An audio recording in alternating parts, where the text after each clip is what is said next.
लाखों की संख्या में आप लोग आए हो, जहां जगह मिले वहां बैठकर कथा सुनो।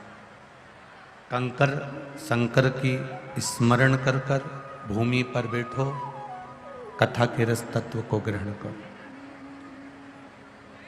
एक बात अपने जीवन में उतारिए, ये मानव का शरीर जो मिला है, मनुष्य की जो देह मिली है, इस देह में पुण्य भी बहुत होंगे और पाप भी बहुत होंगे। इसका यह अंदाजा ना लगाया जाए कि आप केवल पुण्य ही संचय कर पाएंगे या पुण्य ही एकत्रित कर पाएंगे। कुछ स्थान हमारे संतों ने हमको दिए हैं जहां पर हमसे अनायास ही पाप हो जाते हैं। झाड़ू लगाते समय छोटे छोटे जीव मर जाते हैं, उसका पाप माथे चढ़ जाता है। पैदल चलकर हम कहीं जाते हैं, अपने पांव के नीचे छोटे छोटे जीव मर जाते हैं, उसका पाप माथे चढ़ जाता है।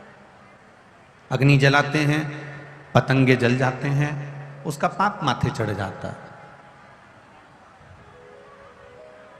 बर्तन धोते हैं, कपड़े धोते हैं, उसमें छोटे छोटे जीव मर जाते हैं, उसका पाप माथे चढ़ जाता है। ऐसे कई स्थान, एलईडियां चालू करवाओ, एलईडियां पीछे की। ऐसे कई स्थान, और पीछे आवाज भी तेज कर दो, बिल्कुल पीछे की। ऐसे कई स्थान हैं, ऐसी कई जगह हैं जहां हम ना सोचे तो भी पाप कर्म हमारे सम्मुख में आ जाता है। हम कितना भी विचार करें तो भी वो पाप कर्म हमारे सामने पहुंच जाता है।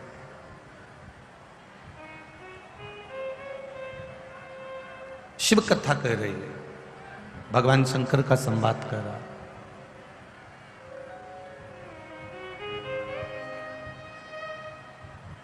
दुनिया का कोई व्यक्ति, दुनिया का कोई मानव सर्वगुण संपन्न नहीं हो पाता। उसके पुण्य भी हैं तो उसके पाप भी हैं। पर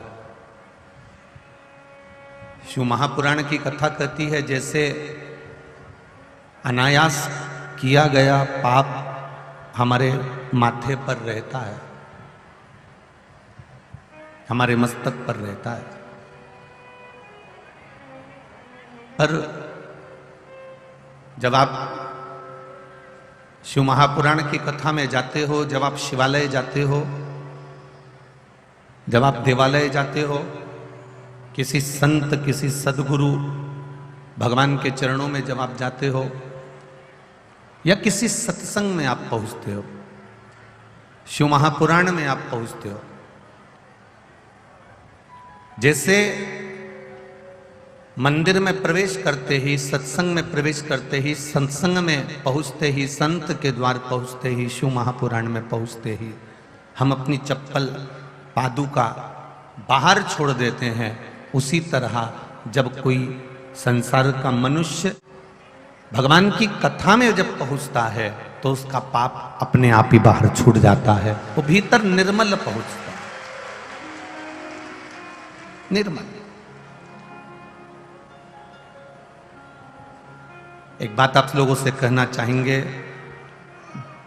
3 घंटे की कथा में आधा घंटा आशीष जी ले लेते हैं, 2.5 घंटा बचता है। जो लोग बीच बीच में खड़े हो जाते हैं या किसी को कष्ट देते हैं, उनसे निवेदन है आप लोग बैठकर दूसरे को तकलीफ ना दें। आप लोग आराम से बैठकर कथा का रस तत्व ग्रहण करें। जहां जगह मिल जाए वहां बैठ जाओ। 2.5 घंटे की कथा में इधर उधर, ये बहुत दूर दूर से आए हैं, बड़ी आस लेकर आए हैं कि बाबा झोली भरेगा, खाली नहीं भेजेगा, तो इनकी आस पूर्ण हो, यह विश्वास लेकर। भक्ति, कोई भी मानव है, कोई भी मनुष्य है, कोई मानव की शरीर में है, कोई मानव की देह है, उसने पुण्य भी उतना करा है और पाप भी उतना करा।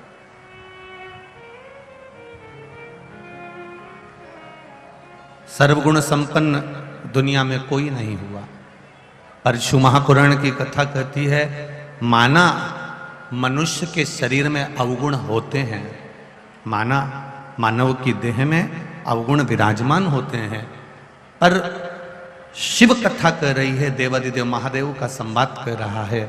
शंकर भगवान माता पार्वती जी से अमर गुफा में बैठ अपना एक शब्द कहते हैं कि पार्वती, मानव की देह में अवगुण होते हैं, माना होते हैं, पर श्रेष्ठ वही होता है जो अवगुणों को भी एक और किनारा कर कर गुणवान बनने का प्रयास करे, भगवान की शरणागति प्राप्त करने का प्रयास करे। होंगे हो, मैंने तेरे ही भरोसे बाबा, तेरे ही भरोसे हवा बिच उड़ती जावांगी, बाबा डोर तो छबिना में कटी जावांगी, भोले मैं तेरी पतंग, शंभू मैं तेरी पतंग। हम जब उसकी शरणागति की ओर जाएं, हम जब उसके भजन की ओर जाएं, हम जब उसके कीर्तन की ओर जाएं, तो ये विचार कर कर जाना कि हम अवगुणों की खान है, पर मेरा मालिक, मेरा प्रभु, मेरा राम, मेरा कृष्ण, मेरा शिव मुझे अपनाएगा और एक साधारण से लोहे के टुकड़े को भी वो एक कोहिनूर हीरा बना सकता है, ये निश्चित है। पहले कथा में कहा, आज फिर कहते हैं, नाली में, गटर में, गड्ढे में, कीचड़ में अगर कोई बच्चा गिर जाता है तो लोग उसको निकाल जरूर देंगे, पर उसको अपने गले से नहीं लगाएंगे। दुनिया के लोग गटर में गिरे हुए बच्चे को निकाल लेंगे, दुनिया के लोग नाली में पड़े हुए बच्चे को निकाल लेंगे, दुनिया के लोग खड्डे में पड़े हुए बच्चे को निकाल लेंगे, पर उसको गले से कोई नहीं लगाएगा। गले से अगर बच्चा कितना भी गंदा हो गया हो, गटर में गिर गया, नाली में गिर गया, खड्डे में गिर गया, कितना भी गंदा हो गया हो, उस बच्चे को अगर गले से लगाती है तो या तो उसकी माँ लगाती है या उसका पिता लगाता है, इसके सिवाय कोई नहीं। उसी तरह जैसे गटर में गिरे हुए बच्चे को माँ और पिता अपने गले से लगाते हैं, उसी तरह कहीं काम में, कहीं लोभ में, कहीं आसक्ति में, कहीं वासना में, कहीं तृष्णा में, कहीं मोह में, कहीं लोभ में, कहीं काम में, कहीं गलत विचारों में डूबे हुए मनुष्य जब भगवान के पास में जाता है, भोलेनाथ के मंदिर में एक लोटा जल चढ़ाने जाता है, जब कहीं शिव महापुराण की कथा में पहुंच पाता है, जब कहीं परमात्मा की भक्ति में पहुंच पाता है, तो ये तो लोभ में, ये आसक्ति में, तृष्णा में, ये वासना में, ये आसक्तियों में इतना कीचड़ में फंसा हुआ होता है, इसके बाद भी मेरा देवादिदेव महादेव उसको अपने गले से लगा ही लेता है। माता और पिता अपने बच्चे को भले वो नाली में पड़ाओ, गटर में पड़ाओ, अपने बच्चे को गले से लगाते हैं, उसी तरह परमात्मा भी लगाता है। महाराज गोस्वामी तुलसीदास जी जब जन्म लिए तो गोस्वामी तुलसीदास जी के जन्म लेते से ही उनके पिताजी बड़े विद्वान, बड़े ज्योतिषाचार्य, और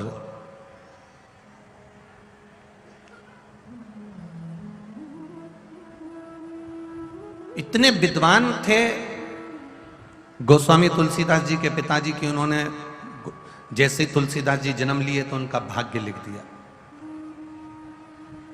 और उनका भाग्य लिखा और भाग्य देखा तो उनकी ज्योतिष के हिसाब से जो पत्रिका बनाई, उस पत्रिका में लिखा था कि इस बच्चे का मुख जो देखेगा वो मरता चले जाए, इस बच्चे का जो पालन पोषण करेगा, इस बच्चे का जो पालन करेगा वो मर जाएगा। अब गोस्वामी तुलसीदास जी जिनके पिता इतने बड़े ज्योतिषाचार्य, इतने बड़े विद्वान, उन्होंने तुरंत बेटे के जन्म पर पत्रिका बनाई और जब देखा कि इस बच्चे को जो पालेगा वो मरेगा, करें क्या? अब करा क्या जाए? तो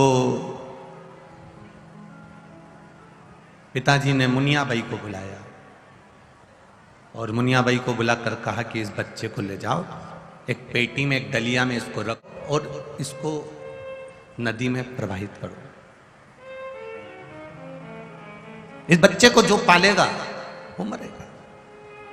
अगर माता पिता इस बच्चे का मुख देख लेंगे तो उनके प्राण छूटेंगे। अब जो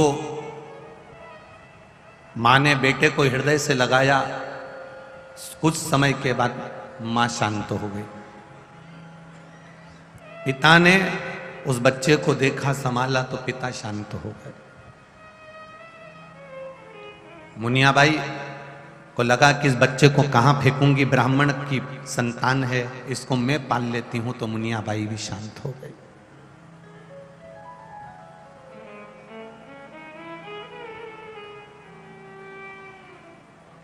कौन संभाले? कौन? तब 5 वर्ष के गोस्वामी तुलसीदास जी भटकते भटकते, कोई उनको पूछे नहीं, कोई उनका साथ ना दे। आपको पहले भी कथा में कहा, ललाट पर लिखने वाला देव होता है और ललाट पर लिखे हुए को बदलने वाला महादेव होता है। दुनिया में किसी की सामर्थ्यता नहीं कि कोई बदल दे। अब तुलसी बाबा के जीवन में गोस्वामी तुलसीदास जी जब 5 वर्ष के हो गए, लोगों ने उनको पालना बंद कर दिया। उनको कोई नहीं, इसको जो रखेगा वो मरेगा, कोई नहीं साथ का। एक किसी ने उनका हाथ पकड़कर गुरु नरसिंह दास जी के पास में ले जाकर छोड़ दिया। शास्त्र कहता है ये गुरु नरसिंह दास जी कोई दूसरे नहीं थे। संत सदगुरु ये साधारण नहीं होते। अगर ये संसार में जीते हैं तो परमार्थ के लिए जीते हैं, तो ये शिव का ही एक स्वरूप होते हैं, ये कोई दूसरा नहीं। आज हमारे बीच में ददरुआ धाम वाले महाराज जी विराजमान हैं। जंगल में भी श्री हनुमान जी की सेवा करते करते उन्होंने जंगल में भी बाबा को ऐसी भक्ति करी कि वो जंगल भी मंगल हो गया। ये संत हो, ये सदगुरु हो, ये एक आनंद का विषय होता। महाराज गुरु नरसिंह दास जी के पास में किसी व्यक्ति ने ले जाकर छोड़ दिया तुलसीदास जी को। नरसिंह दास जी को सूचना दी कि इस बच्चे का जो पालन करता है वो मरता है। अब कोई नरसिंह दास जी कोई साधारण तो थे नहीं, शिव का एक अवतार, संत सदगुरु, मार्ग दिखाने वाला। चाहे घर में माता हो, चाहे पिता हो, चाहे तुम्हें मार्ग दिखाने वाला कोई भी होगा, तुम्हें मार्ग दिखाने वाली अगर तुम्हारी धर्म पत्नी भी होगी, तुम्हें मार्ग दिखाने वाला तुम्हारा पति भी होगा, तुम्हें मार्ग दिखाने वाला तुम्हारा भाई होगा, तुम्हें मार्ग दिखाने वाला कोई तुम्हारा सखा, कोई बहन, कोई जमाई, कोई आदि कादिक जो भी होगा, जो तुम्हें सही मार्ग पर ले जाकर छोड़ रहा हो, समझ लेना वो तुम्हारा रिश्तेदार नहीं, वो देवाधिदेव महादेव का एक स्वरूप है।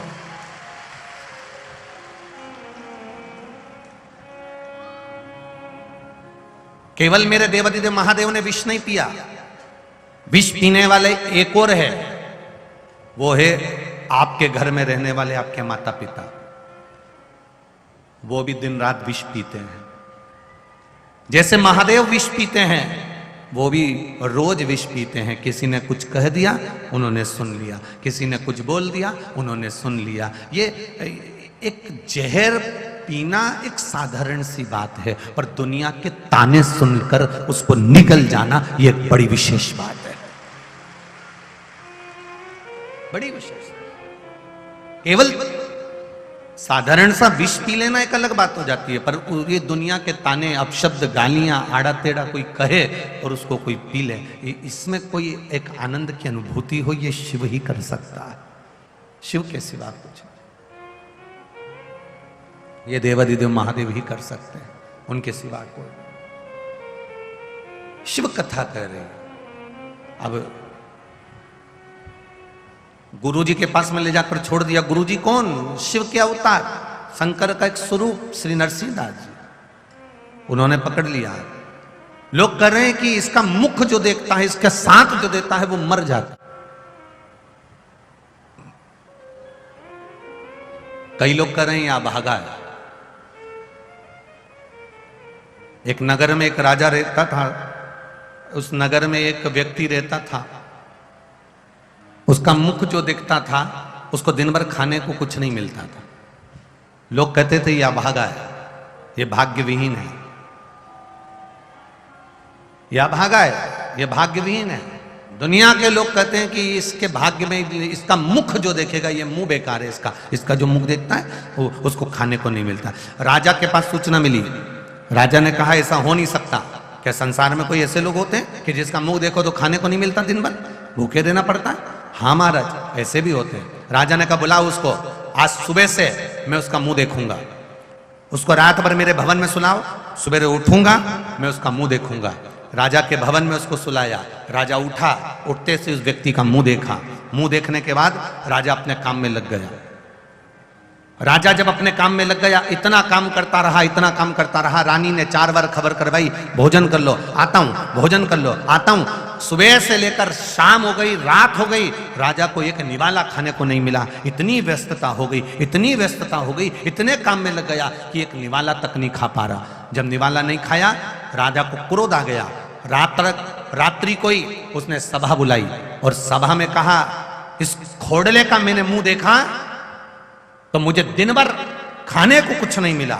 सही में हमारे राज्य में खोड़ला है, इसका मुंह देखो तो सुबह से खाने को नहीं मिलता। काम करो, इसको फांसी की सजा दे दो, ले जाओ इसको फांसी की सजा दो। उस व्यक्ति को ले जाने लगे दूत, हंसने लगा वो ठहाके लगाकर, खूब मुस्कुराने लगा ठाके लगाकर, खूब हंसने लगा ठाके लगाकर। राजा ने रोका, रुक, तू हंस क्यों रहा है? तेरा हंसने का कारण क्या है? उसने कहा महाराज, आप मुझे खोड़ला कह रहे हो, पर देखा जाए तो आपसे बड़ा दुनिया में कोई खोड़ला नहीं होगा। राजा ने कहा तू मुझे खोड़ला कह रहा है? हाँ, आप मुझे खोड़ला कर रहे हो। अगर देखा जाए तो आपसे बड़ा दुनिया में कोई खोड़ला नहीं होगा महाराज, क्योंकि मैंने सुबह से आपका मुंह देखा था और मुझे फांसी की सजा मिल रही है। आपसे बड़ा दुनिया में कोई खोड़ला नहीं है। गुरु नरसिंहदास जी को लगा कि ये बालक का मुख देखना और बालक को रखना, और जो रखेगा इसको पालेगा वो मरेगा। तो नरसिंहदास जी ने कहा ये नहीं होता, ये हो ही नहीं सकता। अरे भगवान जिसको जन्म देता है, मेरा विश्वनाथ, मेरा भोलेनाथ, मेरा त्रिकालदर्शी, जिसको पृथ्वी पर भेजता है उसको गुण देकर भेजता है, अब गुण देकर नहीं भेजता। आपको पहले भी कथा में कहा, आपके कमरे में, आपके कक्ष में, आपके रूम में ये इतने लाखों की संख्या में लोग आए हैं। आपसे पूछना चाहूंगा, इसमें से कितने लोग हैं जो अपने कमरे में कबाड़ा रखते होंगे? कितने लोग हैं जो अपने कमरे में अटाला रखते होंगे? कोई ऐसी माता नहीं, कोई ऐसा भाई नहीं जो अपने कमरे में, अपने रूम में रखता हो, बेकार सामान रखता हो, किसी फालतू सामान को पटक कर रखता हो, कबाड़े को रखता हो, अटाले को रखता हो। अटाला रखने के लिए, कबाड़ा रखने के लिए अलग से एक रूम बनाया जाता है, अलग से उसको पटक दिया जाता है। कोई अपने कमरे में अटाला नहीं रखता, कबाड़ा नहीं रखता। जब तुम अपने कमरे में अटाला नहीं रखते, कबाड़ा नहीं रखते, तो ब्रह्मलोक ब्रह्मा का है, वैकुंठ लोक मेरे विष्णु भगवान का है, और ये मृत्यु लोक मेरे महादेव का है। तो यहां भी वो अटाला नहीं रखता, वो अच्छी कीमती चीजें रखता। जब ये पूरी पृथ्वी मेरे महादेव की है, मृत्यु लोक मेरे महादेव का है, तो इस पृथ्वी पर वो कबाड़ा क्यों रखेगा, वो अटाला क्यों रखेगा? मृत्यु लोक में भगवान उसी को जन्म देता है जिसके अंदर कुछ गुण होता है, जिसके अंदर कुछ कीमत होती है, जिसके अंदर एक आनंद की अनुभूति होती है, जिससे वो प्रयोग कर सकता है और अपने जीवन को सार्थक बना सकता है। आप पृथ्वी पर जन्म लिए हो, मृत्यु लोक में आपका जन्म हुआ है, पृथ्वी पर अगर आप जन्मे हो तो समझ लेना कि आप बहुत किस्मत वाले हो और कीमत वाले हो, जिसको महादेव ने आपको पृथ्वी पर रखा है।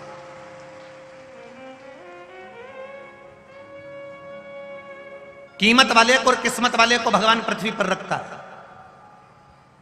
जिसकी किस्मत ही नहीं है, जिसकी कोई कीमत ही नहीं है, भगवान उसको रखता ही नहीं, मां के गर्भ में ही उसको शांत कर देता, माता के गर्भ में से ही निकलने नहीं देता। अटाला यहां आएगा, पड़ा रहे, कोई मतलब नहीं, जिसकी कीमत हो उसी को रखा जाए।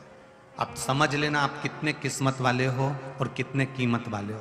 कई लोग कहते हैं हम बड़े परेशान हो गए, हम तो मर जाएं तो अच्छा, हम तो मर जाएं तो अच्छा। एक बात याद रखना, मरने की मत सोचना, सोचना ये कि हमारे अंदर वो कौन सा गुण है जिसको हम प्रकट करें, ऐसा कार्य अपने जीवन में करें, इतनी मेहनत करें, इतने काम में डूब जाएं कि अपने आप को हम निखार लें, और निखारेंगे तो आगे बढ़ते चले जाएं। हम अपने आप को निखारेंगे तो आगे बढ़ेंगे। अग्रण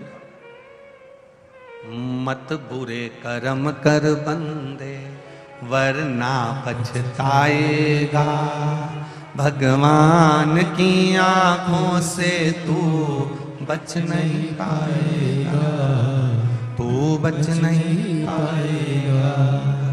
अरे ओ अज्ञानी मत करना, तेरे कर्म का फल भी तू ही पाएगा, जैसा किया तूने तेरे आगे आएगा।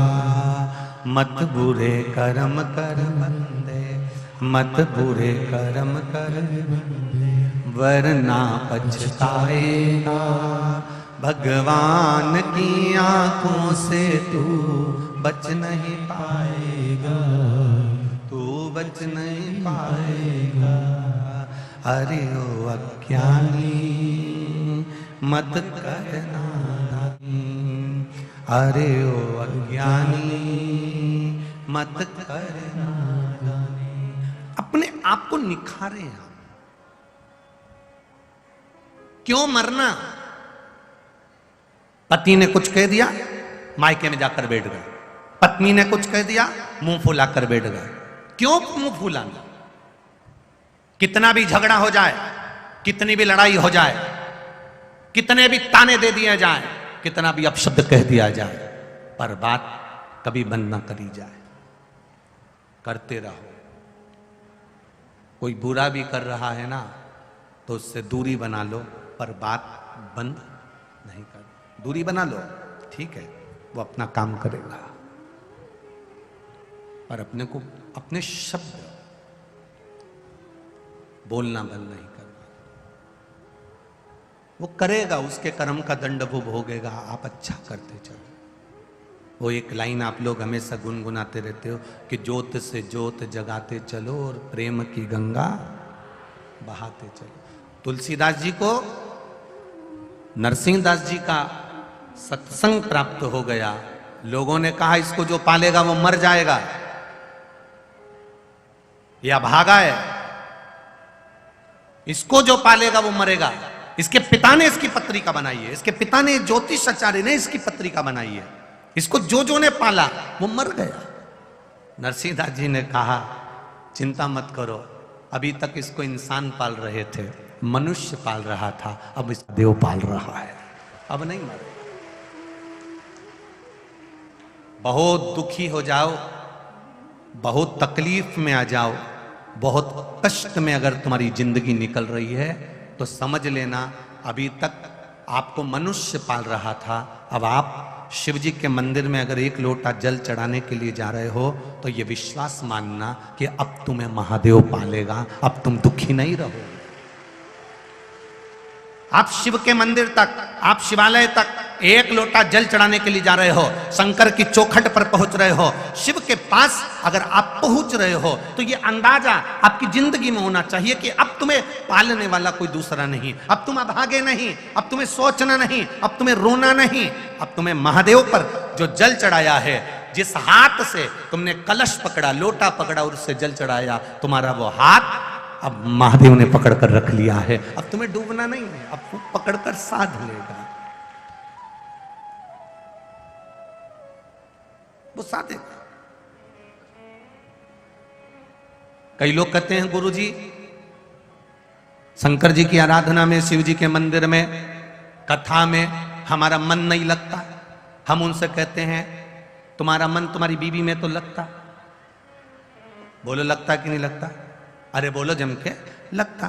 तुम्हारा मन तुम्हारे बच्चों में तो लगता, तुम्हारा मन तुम्हारी दुकान में तो लगता, तुम्हारा मन तुम्हारी गाड़ी में तो लगता, तुम्हारा मन तुम्हारे सोफा सेट पे तो लगता, तुम्हारा मन तुम्हारे घर में तो लगता, तो फिर भोलेनाथ में क्यों नहीं लगता?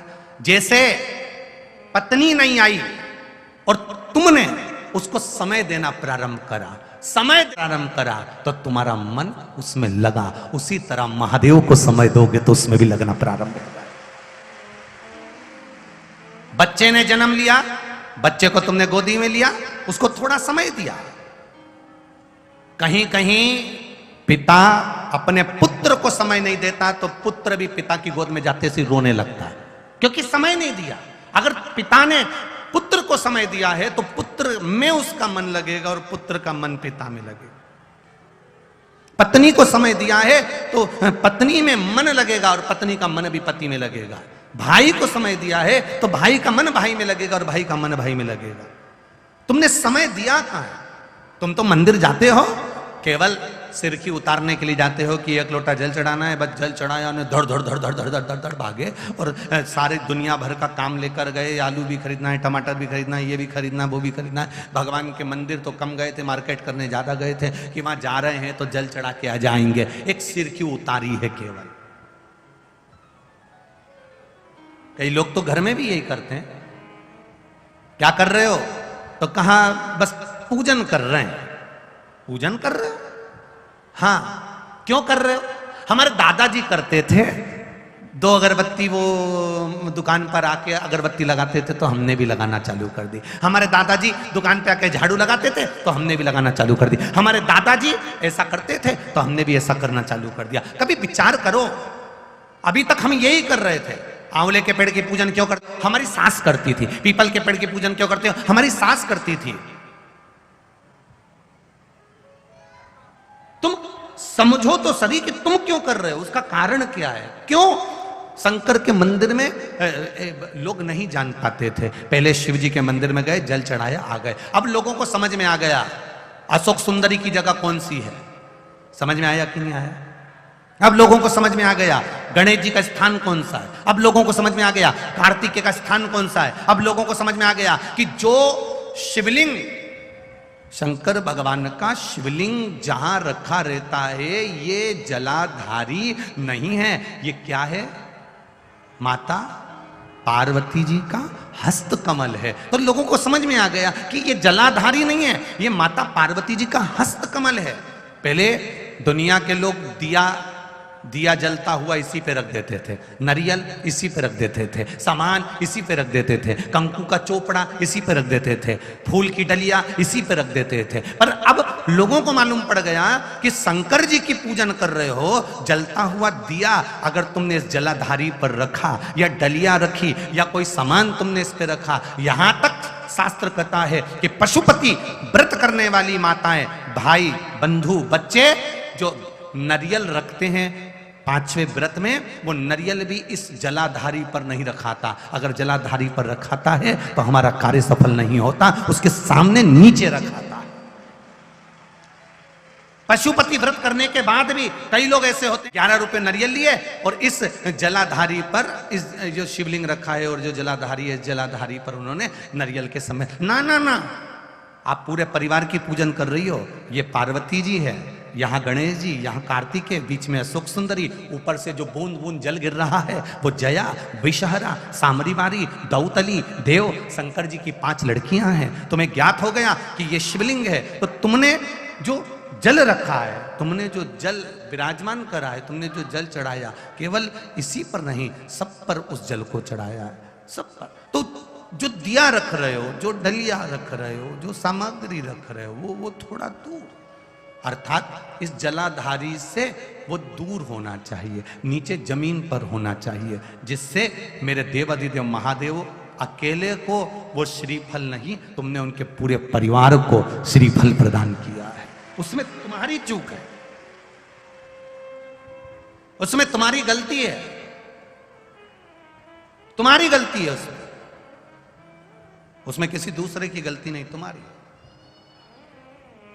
और एक ने गलती नहीं करी होगी, ऐसी बहुत सारे लोग बैठे होंगे जिन्होंने गलती करी है। दिया ले जाके वहां रख दिया जलता हुआ, डलिया रख दी, सामान रख दिया, ना ना ना ना। हम भगवान से कहते हैं तू मेरी सुनता क्यों नहीं है? भगवान कहते हैं तू गलती करती कितनी है, उसको सुधारो, उसको सुधारो। बोलो ईमानदारी की।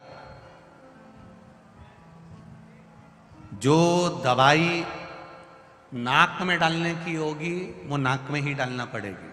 बोलो रीजी जी हाँ सही है कि गलत है? और जितने जीजा बैठे हैं वो भी बोल लो सही है। जो कान में डालने की दवाई है वो कान में डालना पड़ेगी, जो टेबलेट खाने की है उसे खाना पड़ेगा, जो पानी में घोल कर लेने की है वो पानी में घोल कर लेना पड़ेगा। बस उसी तरह सेवा का, भोलेनाथ जी का पूजन का, शिव को रिझाने का भी कुछ तरीका होता है। उसको हमको उस तरह से करेंगे तो मेरा महादेव तुरंत प्रसन्न होगा। उसको पहचानो। शंभु शरणे मांगू घड़ी दुख काटो, दया करी ने दर्शन आपो। आप करो उसका भजन, आप करो उसका स्मरण, आप करो उसका संकीर्तन, श्रेष्ठता में करिए। मंदिर जाते हो आप लोग? हाथ उठाओ जरा, सभी जाते हो। धर लो वापिस धरो। जल कितने लोग चढ़ाते हैं? जरा हाथ उठाओ। सभी चढ़ाते हो? धर लो वापिस धर लो, ठीक है। बस तो तेरा क्या होगा रे कालिया? अब क्या सोच रहा है उसको? भजन भी आप कर रहे हो, जल भी आप चढ़ा रहे हो, आराधना भी आप कर रहे हो, फिर जो शिव का हो गया शिव उसका हो गया, फिर क्या सोचना? अकाल मृत्यु वो मरे जो काम करे चंडाल का, काल उसका क्या बिगाड़े जो भक्त हो महा काल का। जो शिव की आराधना में डूबा है, शंकर की आराधना में डूबा है, शिव कथा कर रही है। यहां नरसिंहदास जी ने तुलसीदास जी को भगवान की सेवा में लगा दिया। अब स्वयं शिव, नरसिंहदास कौन? शंकर का एक स्वरूप। संत कौन? शिव का एक स्वरूप। लगा दिया सेवा। क्या करना है? शिव मंदिर जाइए, एक लोटा जल चढ़ाइए, शंकर का भजन करिए, उनका स्मरण करिए, उनकी भक्ति में डूबे करो सेवा। उसका फल क्या होगा?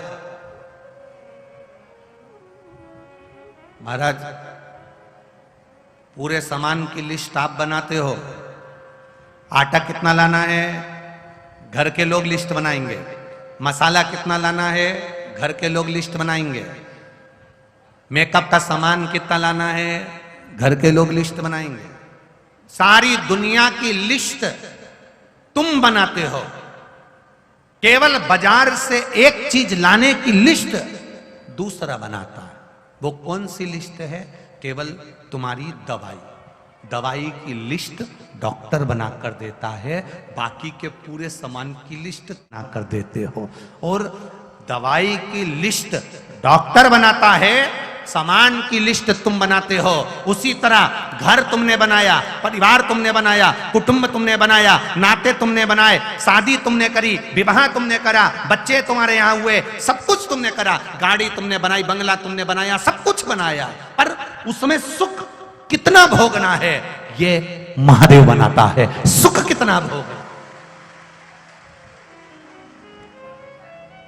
जब चने खाने को होते हैं तब सोफा सेट नहीं होता, दांत नहीं होते। जब दांत होते हैं तब बोलो, जम के बोलो, चने नहीं होते। जब सुख की जिंदगी जीने का समय आता है, सब तरह से ऐश और आराम की जिंदगी हो जाती है, तब भगवान फिर परीक्षा लेना प्रारंभ कर देता है। परीक्षा, फिर धीरे धीरे धीरे धीरे परीक्षा लेता है। सुख की जिंदगी जब हो जाती है, सुख का जिंदगी, गाड़ी आ गई, बंगला आ गया, कोठी आ गई, धन दौलत आ गई, संपदा आ गई, सत्ता आ गई, जब तुम्हारा वैभव सब जगह पर फैल जाएगा, सारा सुख हो जाएगा, सारी सत्ता हो जाएगी, सारा धन हो जाएगा, सारी संपदाओं से तुम परिपूर्ण हो जाओगे, तब परीक्षा की घड़ी प्रारंभ हो जाएगी। अब लिस्ट वो बना, वो जन्म कहीं पर भी लो, खाओ कहीं पर भी जाकर, रहो कहीं भी जाकर, पर कौन से शमशान में आग लगेगी ये तो महादेव ही निश्चित करता है कि कहां जाकर प्राण छूटेंगे और कहां पहुंचेगा। कोई दूसरा निश्चित नहीं करेगा, करेगा वही करेगा। मेरे भोले तेरा सहारा है, मेरे भोले तेरा सहारा है, मेरी नैया का तो किनारा है, मेरी नैया का तो किनारा है। उसने तुम्हारे लिए क्या लिखा ये उसके ऊपर है। ये कागज, ये कागज, कागज पर पत्रकार जब लिखते हैं, अखबार छपता है, कागज एक ही है, इसी कागज पर अखबार छपा, इसी कागज पर सब कुछ लिखा गया। बाद में अखबार छपने के बाद ये कागज तुमने पढ़ लिया, पढ़ने के बाद 2 रुपए किलो में गया, बिकने के बाद ऐसे काट कर उसमें पोया और समोसा बिक गया। बोलो सही है कि गलत है? जम के बोलो जरा, बिका कि नहीं बिका? कागज एक ही है, उसी कागज को बस अखबार छपा, उसको पढ़ा, 2 रुपए किलो में बिका, कटकर पोया और समोसा उस कागज पर बिक गया। और वही कागज गीता प्रेस गोरखपुर में चले गया और उस पे गीता रामायण लिखा गई, तो वो 2 रुपए किलो में नहीं बिका, उसकी कीमत बढ़ गई।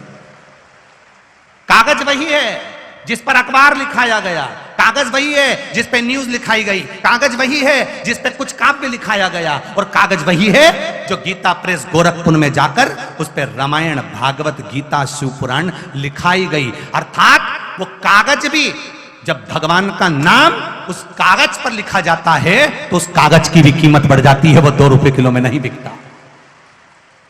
वो कागज 2 रुपए किलो में नहीं बिकता, उसकी कीमत बढ़ गई। क्यों? क्योंकि भगवान की शरणागति में पहुंच गया, उस पर राम नाम, कृष्ण नाम, शिव नाम अंकित हो गया। जिस पर परमात्मा का नाम अंकित हो जाता है, फिर उसकी कीमत परमात्मा ही जानता है कि कितना कीमत वाला हो गया। आप शिव जी के मंदिर जाना चालू कर दो, शंकर के शिवालय जाना चालू कर दो, 1 लोटा जल बिना स्वार्थ के चालू कर दो, कीमत तुम्हारी वो बनाएगा कि कितने कीमत वाले बना सकते, वो बना लेगा अपने आप। आपको नहीं जाना, आपको नहीं टोलना। एक पत्र आया है, देखिए।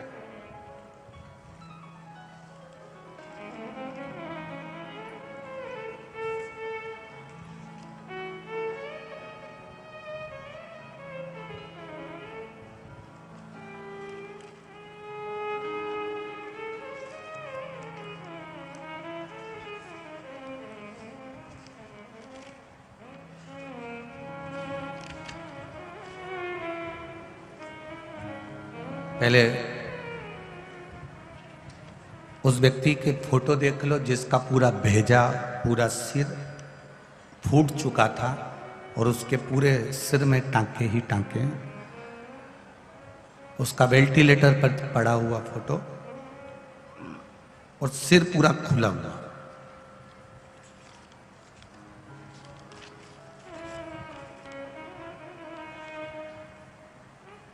मैं नेहा गोस्वामी अपने पति और बच्चों के साथ रोहटा रोड मेरठ में रहती हूँ। कहीं बैठी हो तो हाथ हिलाइएगा। नेहा गोस्वामी कहीं बैठी हो? आज थोड़ा भीड़ भी ज़्यादा है, हो सकता है आप लोग इधर उधर बैठे हो, ध्यान में नहीं आवे, फिर भी जहाँ बैठी हो वहीं पर अपने हाथ हिला दीजिएगा।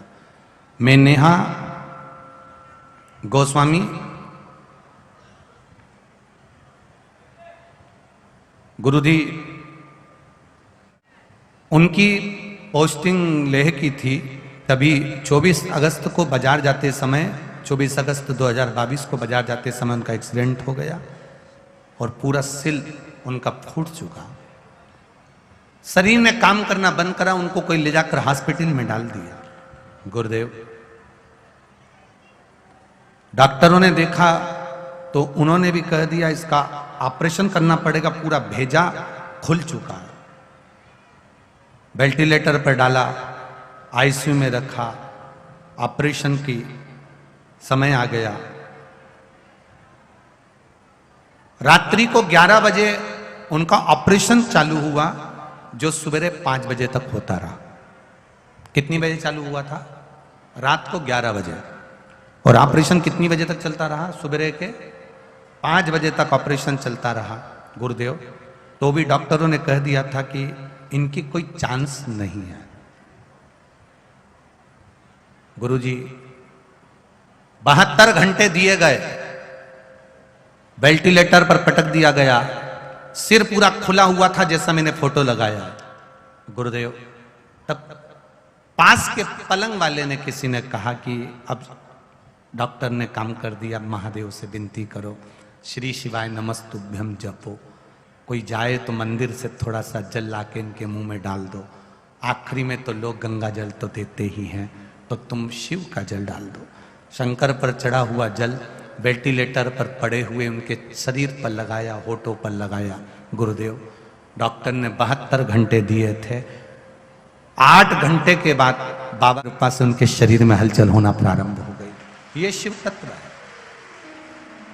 और बाबा की कृपा से वेंटिलेटर से नीचे उतारा, आईसीयू में रखा और अब शिव की कृपा से बिल्कुल ठीक हैं। हम यहाँ प्रणाम करने आए हैं। ये उनका फोटो जो वेंटिलेटर पर पड़े हैं और ये उनका जो सिर पूरा खुल चुका था उसका फोटो लगाया गया। एक फोटो ये है और एक ये सिर खुला उसका फोटो। गुरुदेव शिव तत्व किसको कहते हैं हमको नहीं मालूम था, हम कभी मंदिर नहीं जाते थे। मंदिर तक कई लोग हैं, ऐसे कई लोग हैं जो कभी शिवालय शिव के मंदिर तक नहीं गए। पर आज प्रसन्नता का विषय यह है कि आज उनके हृदय में शिव समाया, शिव समाया, इसलिए उनका मन मंदिर तक जाने का हुआ। और मंदिर तक जाने का हुआ तो तुम उसकी चौखट तक अगर पहुंचे हो तो वो भी तुम्हारे दरवाजे तक तुम्हें साधने के लिए पहुंचा। आप गए उसकी चौखट तक, आप गए उसके द्वारे तक, आप गए उसके दरवाजे तक, आप उसके पास तक बस पहुंच गए, फिर उसने साथ। शंभु शरणे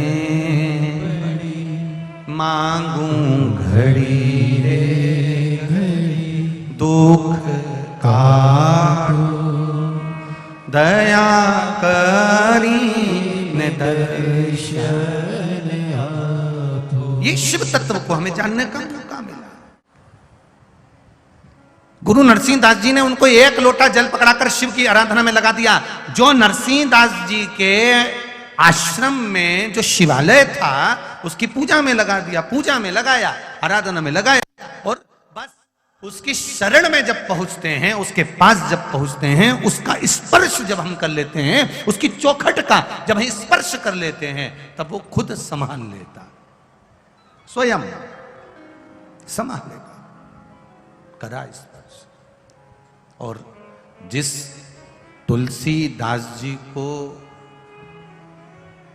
लोग अपने पास नहीं रख रहे थे, जिस तुलसीदास जी को लोग बुरा मान रहे थे, गुरु ने उस लोहे को हीरा बना दिया और उन तुलसीदास जी ने राम को प्राप्त कर लिया।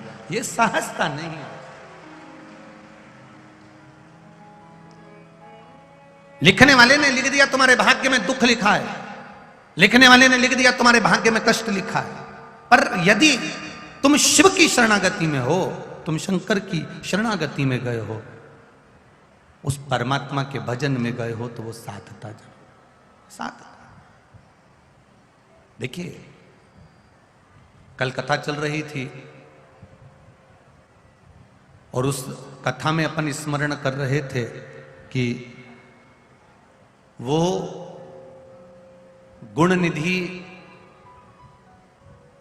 जाने के बाद में दम नाम का राजा बन जाता है। गुण निधि ने शंकर जी के मंदिर से केवल चोरी करी थी प्रसाद की। वो गुण निधि जिसने शिव जी के मंदिर में से प्रसाद चुराया था, मात्र नैवेद्य चुराया है, उस गुण निधि ने,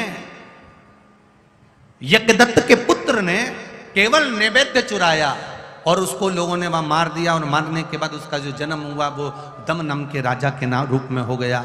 और जब दम नाम के राजा के रूप में उसका सुंदर आनंद में जन्म हो गया, तब उसने शिव भक्ति को छोड़ा नहीं, शंकर के भजन करता रहा और प्रत्येक नगर के एक एक मंदिर में दीप दान करवाता रहा। कल कथा में आपको कहा था, मौका मिले, जब जीवन में लगे कि यह काम अटक रहा है और बहुत जरूरी है, तब कितनी बत्ती, जम के बोलो जरा, जम के बोलो जरा, आवाज आना चाहिए, 2 बत्ती। और वो 2 बत्ती भी अलग नहीं होना चाहिए। एक बत्ती पहले तैयार करी लंबी, फिर दूसरी बत्ती तैयार करी, दूसरी बत्ती को तैयार कर कर दोनों बत्ती को फिर एक साथ मत था। 2 बत्ती एक के रूप में जलना चाहिए। शिव और शक्ति दोनों एक। कई माताएं मंदिर में मालूम पड़े दिया लगाने जाएं और कह दे कि नहीं, सियोर वाला महाराज ने बोला है 2 बत्ती रखना है, तो उसने दिए के अंदर 2 बत्ती अलग अलग रख दी। ना ना ना ना, बत्ती अलग बनेगी। कपास लिया, एक बत्ती तैयार करी, लिया दूसरी बत्ती तैयार करी, दोनों को तैयार कर कर फिर दोनों को एक कर दिया। अर्थात शिव और शक्ति दोनों को एक हो। ये दोनों की शक्ति से जो कार्य मेरा अटक रहा है, जो कार्य में मुझे तकलीफ आ रही है, ये दोनों मिलकर उसको पूर्ण कर दें। वो एक कर कर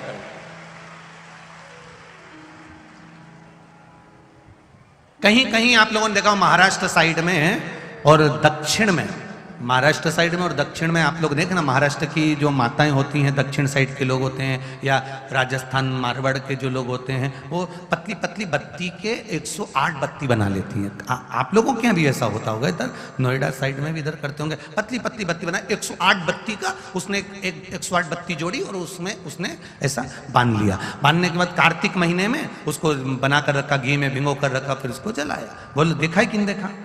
किस किसने देखा है? आप लोगों ने यहाँ भी देखा होगा, वृंदावन में बांके बिहारी जी के यहाँ, या फिर यमुना जी के घाट पर, या गंगा जी के घाट पर, हरिद्वार में आपने देखा होगा। कई माताएं पतरी पतरी बत्ती बनाती है और बत्ती बनाने के बाद उसकी 108 करके उसको बांध कर फिर घर से लेकर जाती है, घी के दिए में उसको रख कर फिर उसको जला देती है।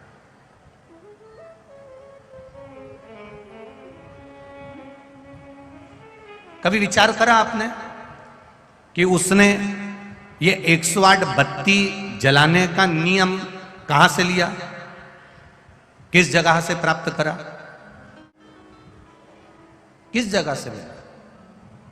तो जो 108 बत्ती जला रहे हैं, ये नियम कहां से लेकर आए? तो कहा कालिंग राज के, कालिंग का जो राज्य था उसके जो राजा थे अरिदम, अरिदम का जो पुत्र था दम, उस दम ने प्रत्येक शिव मंदिर में 41 तरह के दीप प्रज्वलन करना बताया। 41 तरह का दीप प्रज्वलन, एक बाती का, लंबी बाती का, फूल बाती का, कलेवा या मौली नाड़ा जो होता है इसका दीप, वस्त्र का दीप, लकड़ी का दीप, ये 41 दीपों की महत्वता बताई है दम ने। कालिंग देश का जो राजा हुआ अरिदम, अरिदम का जो पुत्र हुआ दम, उस दम ने 41 तरह के दीप का महत्व बता दिया। जैसे आपको पहले आप लोगों ने कथा में सुना होगा, यूट्यूब पे भी वो कथा डली होगी, पहले हमने वर्णन करा है दीप शिव महापुराण कथा। सुनिए किसी ने, अगर सुनी होगी तो उसमें आपने सुना होगा गोल बत्ती, लंबी बत्ती, चौकोर दिया, गोल दिया, इसका भी वर्णन करा। फिर हमने बीच में वर्णन करा था कार्तिक महीने में गोल तुलसी का क्यारा, चौकोर तुलसी का क्यारा, षड आकृति का तुलसी का क्यारा। बोलो सुना है कि नहीं सुना? सुना है ना आप लोगों ने? तो उसमें वर्णन आता है एक एक चीज का। तो राजा दम,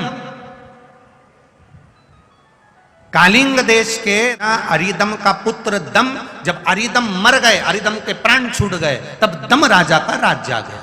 और दम राजा का राज्य आया जो पूर्व में गुण निधि था, वो गुण निधि जिसने शंकर जी के मंदिर से केवल नैवेद्य चुराया था, ये दम बनकर जन्म गया, ये राजा बनकर बैठ गया। 41 तरह के दीपों का महत्व वर्णन कर दिया। अब 2 बत्ती का महत्व आपको बताया। 1 बत्ती का महत्व आप जानते हैं, यूट्यूब पर फूल बत्ती का डला हुआ है, मौली बत्ती का डला हुआ है, लकड़ी का, तुलसी की लकड़ी का, बेल लकड़ी का, ये सब उसमें डले हुए हैं, आपने स्मरण करिएगा। अब जो आप लोगों ने देखा कि 108 बत्ती का उन्होंने दीप बनाया और गंगा जी के घाट पर, यमुना जी के घाट पर, या शिवालय में, देवालय में, कहीं हनुमान जी के मंदिर पे, कहीं राम जी के मंदिर में, कहीं कृष्ण के द्वार पर, कहीं पवित्र जगह पर, तीर्थ में उसको लगाया।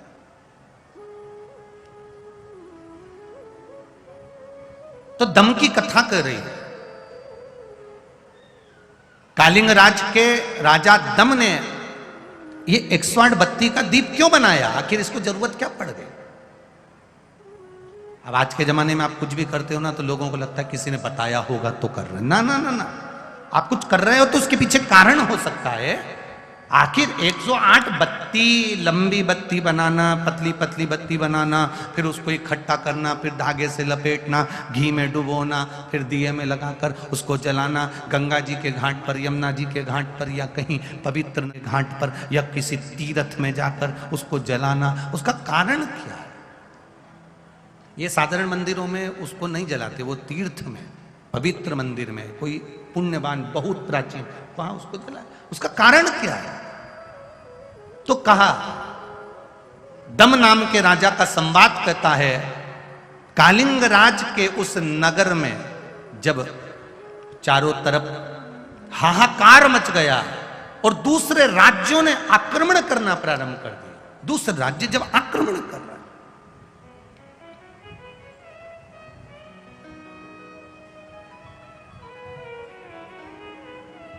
एक तुम्हारा छोटा सा प्लाट, बहुत अच्छे से समझो, पहले अपनी बात पे समझेंगे तब अपन कथा तक पहुंचेंगे। अपना एक छोटा सा प्लाट, उस प्लाट पर रजिस्ट्री तुम्हारी, पैसा तुमने खर्च कर दिया और उस प्लाट पर कब्जा दूसरे ने कर लिया। एक छोटी सी जगह, और छोटी सी जगह तुमने चलाते चलाते चलाते चलाते 8 साल हो गए, 10 साल हो गए, 10 साल में तुमने उसको जमा लिया।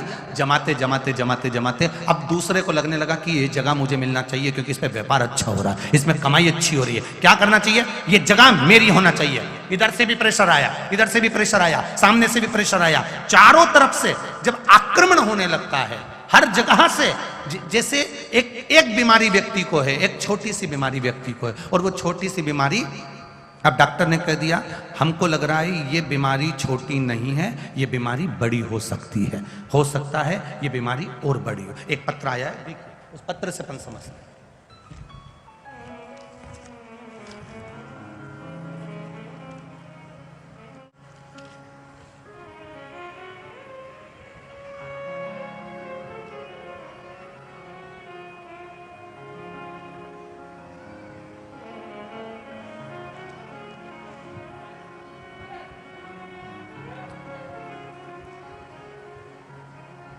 सुनीता शर्मा, एटा, उत्तर प्रदेश की रहने वाली हूँ, मेरा मोबाइल नंबर ये है।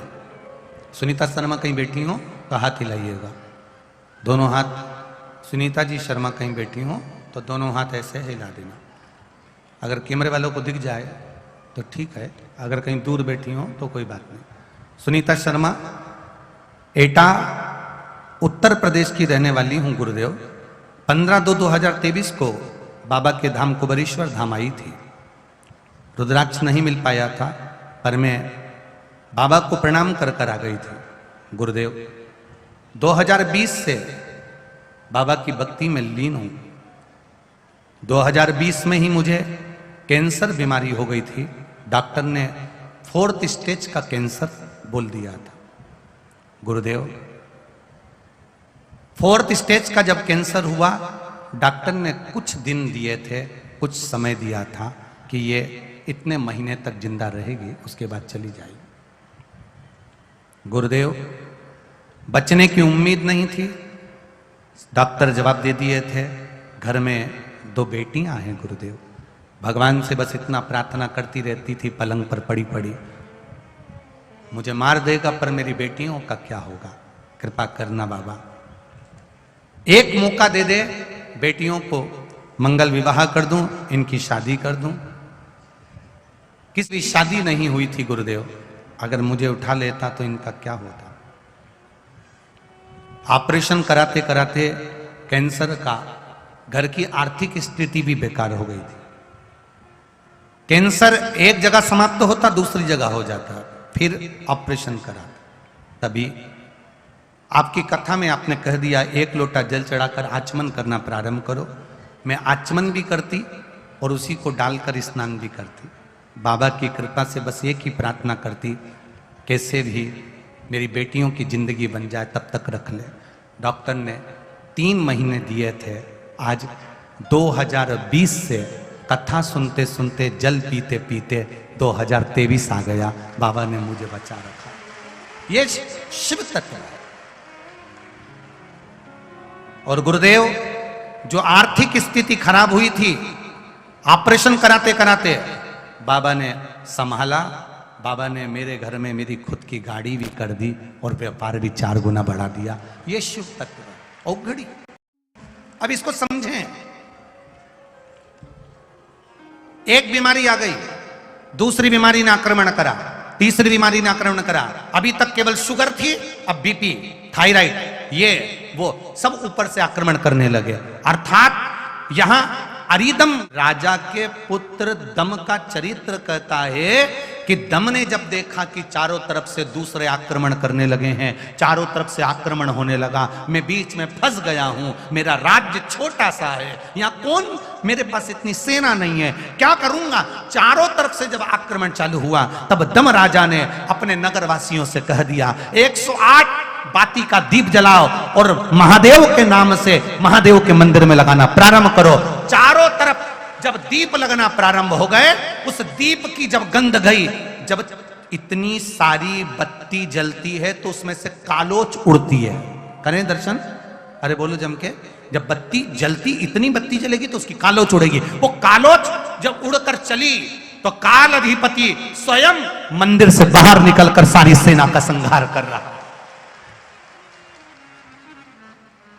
तब उस 108 बाती की महत्वता को दम राजा से लिया गया। अब दुनिया के लोग उसको समझें जरा अच्छे से कि 108 बाती लगती कहां है। तो प्रयास करो किसी नदी का तट हो, और बहुत ध्यान देना, पवित्र नदी गंगा, यमुना, सरयू, क्षिप्रा, मंदाकिनी, नर्मदा, जितनी पवित्र नदी होती हैं, इन नदियों में आप लोग एक बहुत बड़ी गलती करते हो कि दोने में दिया लेते हो और दोने में दिया लेकर उसको रखकर और आप नदी में दिया जलाकर बहा देते हो। शिव महापुराण की कथा इसकी माता नहीं कहती। शिव पुराण कहती है गंगा माँ है, नर्मदा माँ है, क्षिप्रा माँ है, सरयू माँ है। तुम्हारी सास कहीं बैठी हो, एक काम करना, जैसे तुम गंगा जी में दिया रख देती हो पानी में, सरयू जी में दिया रख देती हो पानी में, उसी तरह सास के सिर पे दिया जला के धर दो। बोलो, धर सकते हो? जब धीरे धीरे दिए में आग लगेगी, दिया जलते जलते दोने में आग लगेगी, दोना जलेगा और तुम्हारी सास का फिर सिर जलना प्रारंभ होगा। अच्छा लगेगा? नहीं। गंगा में दिया छोड़ा, दिया जलते जलते हवा में दोना जला, दोना जला तो वो गंगा का जल में चोट पहुंची। गंगा कहती है तो पुण्य कमाने आई थी और मुझे आग लगा के जा रही है। पवित्र नदी को शुद्ध रखिए, उसमें पवित्रता का विशेष ध्यान रखिए। यहां तक शिव महापुराण की कथा कहती है अपने स्नान के कपड़े भी अगर तुम घाट पर किसी के कहने पर छोड़ कर आ रहे हो, कई लोग कोई कह देता है तुम्हारे ऊपर ये रोग लग गया, तुम्हारे ऊपर ये बीमारी हो गई, नदी में नहाने जाना, अपने कपड़े छोड़कर आ जाना। पहले तो वो महाराज ढूंढो जिसने कहा कि पवित्र नदी पर अपने कपड़े छोड़कर आओ। नदी को हमेशा पवित्र नदी को पवित्र रहने दो।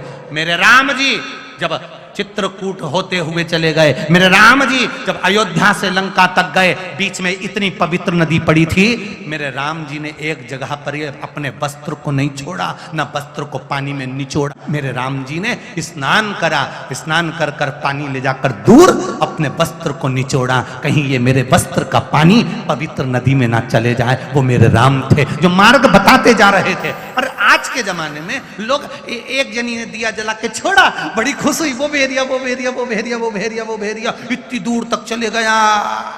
अब गंगा जी ने भी कह दिया अब की तो आ गई, अगली बार आ, अगली बार आ।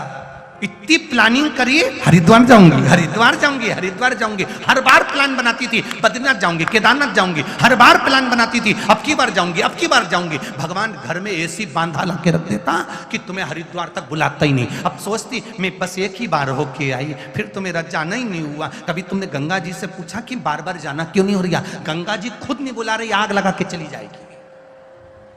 गंगा जी खुद नहीं बुला। पवित्रता का ध्यान रखिए, हम उसकी शुद्धता का ध्यान रखें। हमने गंगा, यमुना, सरयू, सरस्वती, क्षिप्रा आदि को कैसे कैसे पवित्र रखना। 108 बाती का महत्व क्या है? दीपदान का महत्व क्या है? दीपदान का महत्व किसको कहते हैं? दीपदान कैसे करा जाता? कार्तिक के महीने में, नदी में नहीं, कार्तिक महीने में दीपदान करा जाता है। शिव पुराण कह रही है, शंकर भगवान की कथा कह रही है, शिव तत्व कह रहा है। घाट पर गंगा का पानी, यमुना का पानी छोड़कर, दिया जलाकर, दिखाकर, पूर्व की ओर मुख कर कर, भगवान की ओर स्मरण कर कर, अपने पूर्वजों का नाम लेकर घाट पर दिया रखा जाता है, ना कि नदी में छोड़ा जाता है। अब तुम तो इतने खुश होते हो कि नदी में छोड़ दिया, मैया ने ले लिया। मैया से तो पूछो कि उनकी हालत क्या है। तुलसी जी में दिया लगाने चली, तुलसी जी के क्यारे के अंदर ही दिया रख दिया। तुलसी जी ने पवन देवता से कहा हवा चलाओ, मुझे आग लग रही है। पवन देवता ने हवा चलाई, तब तुलसी मैया हिली। इसको लगा कितनी प्रसन्न हो रही है तुलसी मैया। जो दिया लगा लगा के रखती, दिया फिर बुझ जाता, फिर लगाती, फिर बुझ जाता, हवा तेज हो जाती। कभी कभी तुमने तुलसी जी में दिया लगाया, हवा तेज चल गई, क्यों चली? क्योंकि तुलसी जी को लगता है ये क्यारे में रखकर जाएगी और मुझे आग लगा के जाएगी। थोड़ा दूर रखो, दूर। मंदिर में भगवान से दिया दूर रखो, दूर। हम उसको समझ नहीं पा रहे। 108 बाती के दीप की महत्वता दम राजा का चरित्र कह रहा है। जब तुम्हें लगे कि 4-5 बीमारी घेर रही है, जब तुम्हें लगे कि ये तकलीफ आ रही है, जब तुम्हें लगे चारों तरफ से किसी ने घेर लिया, तब फिर किसी तीर्थ में, किसी नदी की पवित्रता में, किसी धाम में, किसी प्राचीन शिव मंदिर में, किसी देवालय में, किसी शिवालय में फिर जाकर, फिर उस दीप को कहकर बाबा दूर, मेरे भगवान से दूर, बहुत दूर लगा दे, विनय कर, निवेदन कर, उससे कर।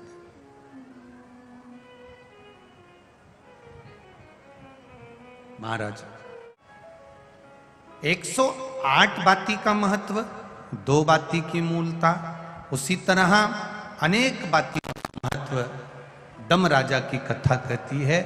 समय आया, दम राजा के प्राण छूटे, जिसने शिव मंदिर से मात्र थोड़ा सा नैवेद्य चुराया, मरने पर दम राजा बना, वहां से छूटा। पद्म कल्प के अंतर्गत उलस्त बाबा के यहां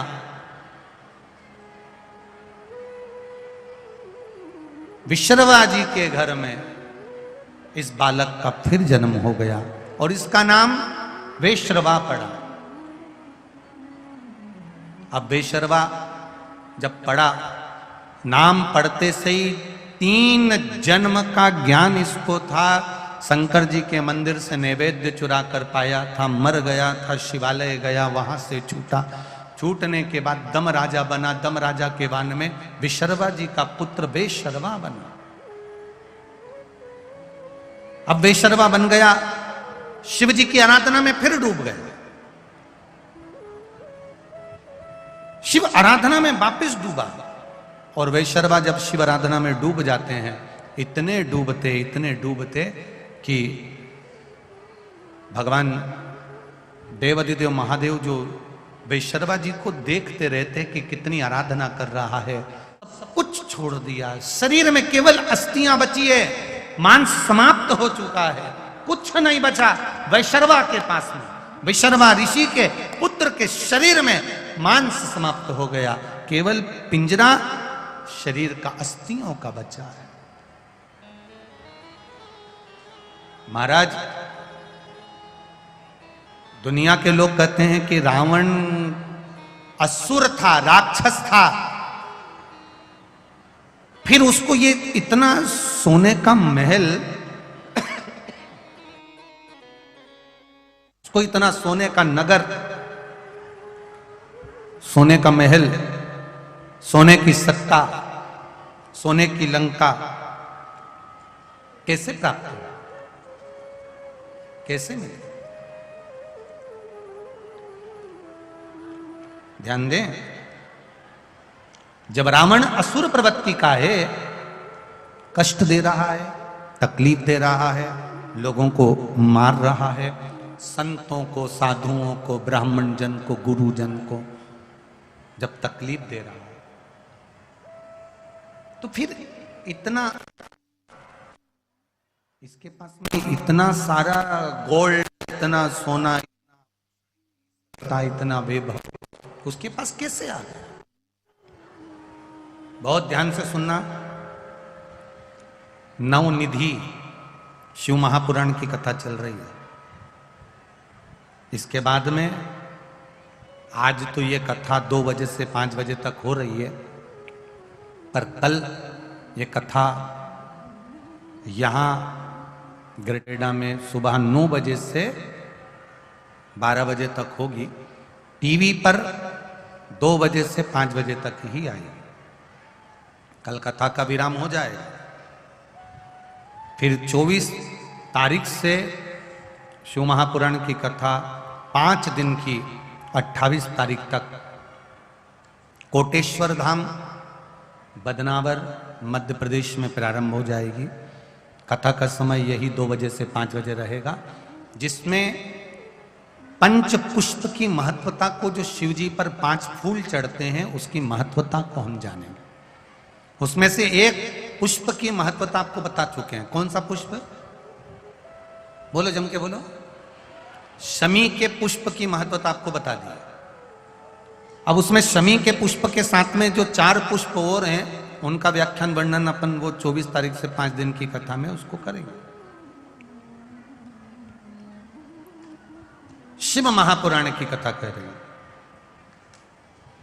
लंकाधिपति रावण के पास में इतना वैभव कैसे आ गया? इतना धन कैसे आ गया? इतनी सत्ता कैसे आ गई? इतना बल कैसे आ गया? कारण क्या है? तो एक शिव महापुराण का ये चरित्र अपने जीवन में याद रखना। घर में अगर कोई शांत हो जाता है तो पूरे परिवार में सूतक लग जाता है। अगर एक घर में अगर एक कुछ गमी हो जाए तो पूरे परिवार में सूतक लग जाता है।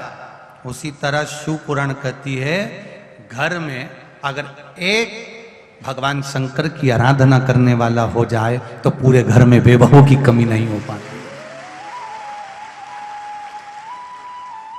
रावण को ये सत्ता मिल रही है, रावण को ये वैभव मिल रहा है। अब विशर्वा ऋषि के ही पुत्र हैं लंकाधिपति रावण, और विशर्वा ऋषि के ही पुत्र हैं वैशर्वा। तो रावण को इतनी सत्ता कैसे मिल रही है, रावण को इतना वैभव कैसे मिल रहा है? पुण्य घर में अगर कोई एक भी, फिर ध्यान से सुनना, उज्जैन के ऋण मुक्तेश्वर मंदिर की दीवार पर पत्थर पे अंकित शिव महापुराण की एक लाइन लिखी हुई है, वो अपने जीवन में कभी आप उज्जैन जाएं तो ऋण मुक्तेश्वर मंदिर में दर्शन करिएगा। वहां लिखा है, शिव को जल चढ़ाने वाला, शिव महापुराण की कथा सुनने वाला, शंकर का भजन करने वाला, शिव का गुणगान करने वाला, शिव का पंचाक्षर षडाक्षर स्मरण करने वाला, शिव तत्व के जानने वाला, शंकर के मंदिर तक जाने वाला, शिव महापुराण की कथा श्रवण करने वाला, कराने वाला, बांचने वाला, सुनने वाला, दूसरे को कहने वाला, अगर कोई भूल से भी शिव पुराण की कथा में पहुंच जाता है तो ऋण मुक्तेश्वर मंदिर उज्जैनी अवंतिकापुरी का वो दीवार लिखी हुई कहती है, जो पत्थर से अंकित है, कहती है कि शिव महापुराण की कथा 7 पीढ़ी को नहीं, शंकर की आराधना 7 पीढ़ी को नहीं 71 पीढ़ी को तार देती है। यहां 7 पीढ़ी का तो भ्रम ही हटा दीजिए, यहां 7 पीढ़ी का भ्रम समाप्त कर दीजिए, यहां 71 पीढ़ी, 1-2 पीढ़ी की बात ही नहीं है, 2-4-8 पीढ़ी की तो कोई संवाद ही नहीं है हमारा। 71 पीढ़ी अवंतिका कर रही है, 71। अब रावण कष्ट देने वाला, रावण सबको परेशान करने वाला, रावण सबको कष्ट प्रदान करने वाला, रावण संत ब्राह्मण साधुजन गुरुजन को कष्ट देने वाला, यज्ञ नष्ट करने वाला, परेशान करने वाला, देवताओं को बंदी बनाकर रखने वाला। जब इतना कष्ट रावण सबको दे रहा है तो रावण को फिर इतना वैभव कैसे प्राप्त हुआ? यह रावण का खुद का वैभव नहीं है, ये रावण की खुद की दौलत नहीं है, ये रावण की खुद की सत्ता नहीं है। रावण को ये वैभव, ये सत्ता, ये दौलत कहां से प्राप्त हुई? तो कहा विशर्वा ऋषि के पुत्र रावण भी हैं और विशर्वा ऋषि के पुत्र वैशर्वा भी हैं। वैशर्वा ने जब शंकर भगवान की आराधना करना प्रारंभ करी, इतनी आराधना करी, इतनी आराधना करी, इतनी आराधना करी कि शंकर भगवान ने उस वैशर्वा को आशीर्वाद देने के लिए शिवजी प्रकट हो गए, सामने आए, सामने प्रकट हुए। मांग, वैशर्वा तुम्हें क्या चाहिए? वैशर्वा ने जैसे ही नेत्र को खोला, शिवजी का इतना प्रकाश कि वैशर्वा की आंखें बंद हो गई। शिवजी ने कहा मांग लो, तुमको क्या चाहिए? शंकर जी कह रहे मांगो, तुम्हें क्या दिया जाए? नेत्र खोल रहा है, फिर आंखें बंद हो जाती है, फिर नेत्र खोले, फिर आंखें बंद हो गई। अब की बार आंख बंद कर कर कह रहा है प्रभु मांग लूं? हाँ मांग। शिवजी ने कहा मांग ले, मांग तुझे क्या चाहिए? आपके चरणों का दर्शन हो जाए। इतना प्रकाश है कि मैं आपके चरण का दर्शन भी नहीं कर पा रहा हूं, आपके चरणों का दर्शन हो जाए, बस कृपा कर दो।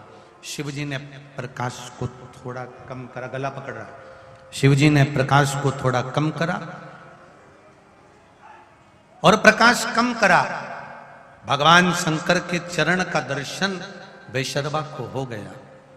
ऋषि के पुत्र वैशर्वा को जब भगवान के चरण का दर्शन हुआ, तब चरण का दर्शन करने से पहले वैशर्वा माता पार्वती को घूर कर देखने लगा। नेत्र आए, पर उस नेत्र से वैश्रवा ने सबसे पहले पार्वती जी को घूर कर देखा, पार्वती जी की ओर टकटकी लगा कर देखा, पार्वती जी की ओर देखता जा रहा है। माता पार्वती को क्रोध आ गया। पार्वती जी ने वैश्रवा के एक बाएं नेत्र को समाप्त कर दिया, भस्म कर दिया। वैश्रवा चरणों में पड़ गया, भोलेनाथ मेरा बायां नेत्र माता ने जला दिया, समाप्त कर दिया। शिवजी कहते हैं वैश्रवा, पार्वती जी शिव जी से कहती हैं इसकी बात में मानना, पहले मेरी बात मानो, इसने मुझे घूर कर क्यों देखा? इसने मुझे घूर कर क्यों देखा? इसीलिए मैंने इसके नेत्र को जला दिया। शंकर भगवान पार्वती जी से कहते हैं, पार्वती जी तुम समझ नहीं सकती, ये आपको टकटकी लगाकर इसलिए देख रहा था कि पार्वती जी तुमने कौन सा पुण्य करा, ऐसी कौन सी तप साधना तुमने करी जो आप शंकर जी की अर्धांगिनी बनकर बैठ गई, इसलिए देख रहा था। कौन सी तप साधना? ये सिसोदिया परिवार कथा करवा रहा है, मैं कहूंगा इनकी कौन सी तप साधना? ये उमा पब्लिक स्कूल में कथा हो रही है, इनकी कौन सी तप साधना?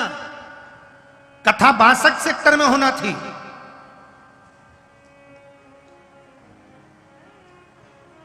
ये कथा ग्रेटर नोएडा के 62 सेक्टर में होना थी, नोएडा के, पर ये कथा वो 62 सेक्टर से चलकर अगर ये 11 नंबर में पहुंची है, इकोटेक में पहुंची है, ये उमा पब्लिक स्कूल में पहुंची है, तो जरा विचार करिएगा कौन सा पुण्य, ये सिसोदिया परिवार का कौन सा पुण्य होगा जो ये कथा करवा ली, और ये कौन सा पुण्य होगा जो कथा यहां हो गई। ये पुण्य देखिए, और उस पुण्य में भी 4 चांद लगाने के लिए ददरोवा धाम से संत जी हमारे बीच पधारे, संत हमारे बीच में विराजमान है। ये कृपा नहीं तो और क्या है? घर जाते जाते ऑटो में बैठकर, गाड़ी में बैठकर आप अपनी किस्मत को जरूर विचार करना कि मैंने कौन सा पुण्य करा था कि इतने दिन से टीवी पर कथा सुन रही थी, आज पंडाल में बैठकर कथा सुन ली।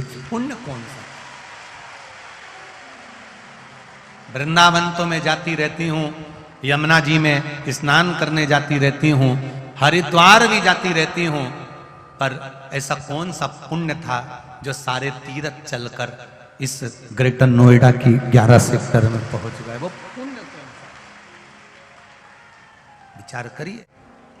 2 पुण्य पर, एक शिव महापुराण की कथा में जाओ या टीवी पर कथा सुनो तो अपने आप को गौरव महसूस करना कि मैंने कोई पुण्य अच्छा करा था, और एक आपके घर में अगर बेटी जन्म ले ले, आपके घर में अगर बेटी का जन्म हो जाए तो अपने आप को गौरव महसूस करना कि सारे तीर्थ मेरे घर में जन्म ले लिए। सारे तीर्थ,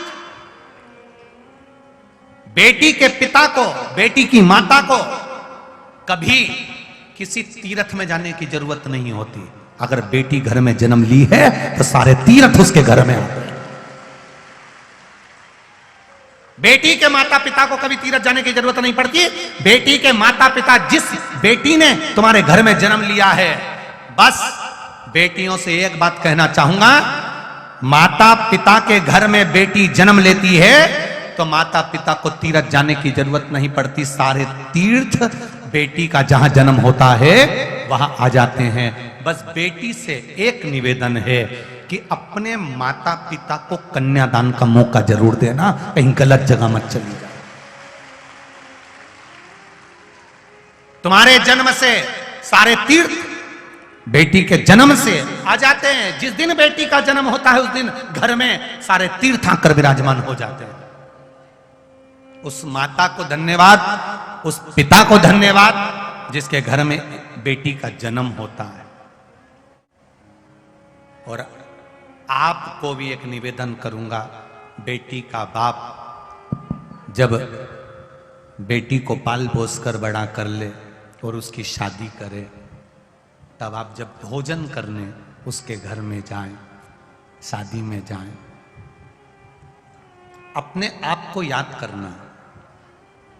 10 रुपए का पानी पतासा खाते हो, पानी पूरी खाते हो, खुद के पैसे की खाते हो, तो प्लेट का पानी तक पी जाते हो। याद रखना, 10 रुपए की मूंगफली खरीद कर खाते हो तो एक एक मूंगफली का छिलका तक हिलाकर देख लेते हो, क्योंकि 10 रुपए खर्च हुए हैं। जिस बाप की बेटी की शादी हो और उसके यहाँ खाना खाने जाओ तो प्लेट में खाना छोड़ने से पहले सोचना कि उस बाप ने कैसे कमाया हो। अपने 10 रुपए खर्च हुए, एक आइसक्रीम ली और 10 रुपए खर्च हुए तो डंडी तक चाट चाट कर फेंकते हो, क्योंकि अपने 10 रुपए हैं। और भरी की भरी भोजन की थाली तुम जब शादी में फेंकते हो तो उस बाप को याद करना कि उसने कैसे कमाया होगा, उसने किस तरह से कमाया होगा, किस तरह से। देने वाला दे देगा। खूब बड़े बड़े दानदाता इस ग्रेटर नोएडा की कथा में आए हैं। कोई गाड़ी भरकर हलवा लेकर आया, कोई केले लेकर आया, कोई संतरे। कल शाम को तो कोई बादाम और काजू के पैकेट बांट रहा था। धन्य है सब। Cold drink, Frooti, ice cream, biscuit, पानी की बोतल, पानी के पाउच, टॉफी, और तो और मेरी माताएं जब अपने अपने घर से आ रही हैं तो 1-1 किलो आटे की पूड़ी और अचार और सब्जी लेकर आकर सबको खिला कर जा रही हैं। देने वाला दे रहा है, खिलाने वाला खिला रहा है, करने वाला कर रहा है। आपसे निवेदन है, आप शिव के रूप में कथा सुनने बैठे हो। शिव महापुराण की कथा करने वाला तुम्बरू का है और कथा का जजमान कौन है? ईश्वर जी, गोरा जी, शंकर जी और पार्वती जी। सिसोदिया जी तो निमित्त मात्र है। ये उमा पब्लिक स्कूल जहां कथा हो रही है तो निमित्त मात्र है। कथा तो मेरे महादेव कर रहे हैं और वही सुन रहे हैं, वही सुन रहे। कोई दूसरा नहीं कर सकता, दूसरा नहीं। शिव की भक्ति में लगो, शंकर की आराधना।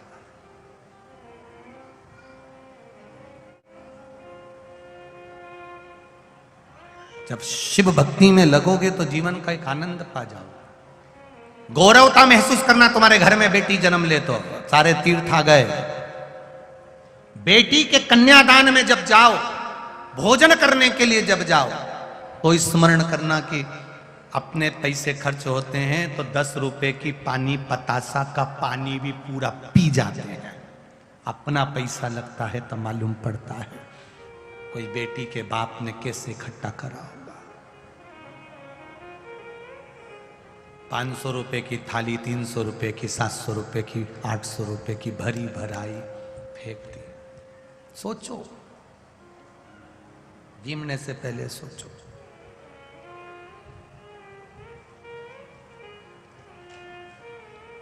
कभी विचार करिएगा कितना दान, कितना धर्म। ग्रेटर नोएडा के जितने भक्त लोग यहाँ पर जितने दूर दूर से गाड़ियाँ भर भर के सामान ला ला कर बांटे हैं। मेरा तो मन करता है नीचे उतर के आपको दंडवत करूं कि आपकी भक्ति कितनी प्रबल है। धन्य है साहब, साधुवाद। इतनी कथा करी पर ऐसा भाव, ऐसी श्रद्धा और ऐसा विश्वास किसी कथा में देखने को नहीं मिला, कहीं नहीं। धन्य, आपके खजाने आपने खोले हैं इन शिव भक्तों के लिए। मेरा भोलेनाथ भी कुबेर का खोल देगा तेरे लिए। तो दिल से सुन, भाव से सुन। कल कोई कह रहा था काजू और बादाम के पैकेट बना बना कर लाके बांट रहे हैं गुरुजी। इतना देसी घी का हलवा 4 बड़े बड़े कड़ाव भर के लेकर गाड़ी में आ गए और बांटते रहे। मूंग की दाल का हलवा, रवे का हलवा, बादाम का हलवा, बाप रे बाप, गजब करा रे तुम लोगों ने, गजब कर दिया रे।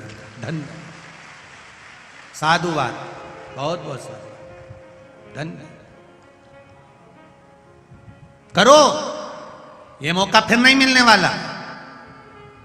कल कथा समापन हो जाएगी, 24 तारीख से कोटेश्वर चालू हो जाएगी। वहां के लोगों को मौका मिलेगा, लोगों को पानी पिलाने का, अन्न खिलाने का भाव से अपनी तरफ से कर सकते हो। किसी को कुछ नहीं दे सकते, मत दो। 1 किलो आटे की पूड़ी बनाकर, सब्जी बनाकर, रात के आए, शाम के आए, दोपहर में आए, खिलाकर चले गए। अपने हाथ से करो, वो खाली नहीं, अपना करा। शिव तत्व है, शंकरो गणी है। विशर्वा के पुत्र वैशर्वा जी माता पार्वती जी से शिव जी कह रहे हैं, इसने तेरे को देखा इसलिए था कि तूने ऐसा कौन सा पुण्य कर दिया था, कौन सा पुण्य करा जो तू शिव जी की अर्धांगिनी बन गई। तेरी तप साधना कितनी प्रबल होगी, इसलिए ये तुम्हें देख रहा था और तुमने इसकी आंख भस्म कर दी, इसका नेत्र जला दिया। तुमने नहीं करा। पार्वती जी कहती है, मैं अपनी गलती की क्षमा मांगती हूं, आपसे निवेदन करती हूं। 2 जन्म पहले